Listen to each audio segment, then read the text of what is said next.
যে কোনো সিরিয়াল সবার আগে আপডেট পেতে চোখ রাখুন ক্লিপ বাংলা। রুদ্রপ্রতাপ রঞ্জন প্রসাদজিকে বলেই পোশাকটার ফিতা কাটা ছিল, যেন কেউ ধারালো অস্ত্র দিয়েই ওটাকে কেউ কেটে দিয়েছে। রঞ্জন প্রসাদজি রুদ্রপ্রতাপকে বলেই, আর তাছাড়াই এরকম একটা কাজ কে করবে, কেনই বা করবে, বিশেষ করে এমন একটা মেয়ের সঙ্গেই যে নাচের কিছুই জানে না, আর ওর উপর কোনো অফিসার হয়নি, সেটা তো দেখাই যাচ্ছে। কি রুদ্রপ্রতাপ, ক্ষমা চাইতে তৈরি আছো তো?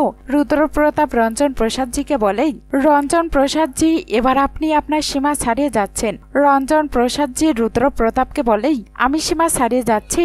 আর কালকে তোমরা যেটা করেছো সেটা সীমা ছাড়ানো নয়, সবার সামনে, ক্যামেরার সামনেই, টেলিভিশনের সামনে সবাইকে বেজ্জত করেছো, সেটা সীমা ছাড়ানো নয়। রুদ্রপ্রতাপ রঞ্জন প্রসাদজিকে বলেই, আমি টেলিভিশনে কিছুই বলিনি, আর না রোশনাই বলেছে। রঞ্জন প্রসাদজি রুদ্রপ্রতাপকে বলেই, ও আচ্ছা, তুমি কিছুই বলনি, তাহলে তোমায় মনে করিয়ে দেই, তুমি কালকে বলনি রোশনার ওই ড্রেসে কেউ কাটাছেঁড়া করেছিল, সেই জন্য ও ঠিক করে নাচতে পারেনি। আর যখন ক্ষমার কথা উঠছে তখন কথা ঘোরাচ্ছ রুদ্রপ্রতাপ, আর টেলিভিশনের সামনে মেনটা রুদ্রপ্রতাপকে ক্ষমা চাইতে হবেই আমাদের সকলের সময় নষ্ট করার জন্য। রুদ্রপ্রতাপ রঞ্জন প্রসাদজিকে বলেই, এটা আপনি কি বলছেন?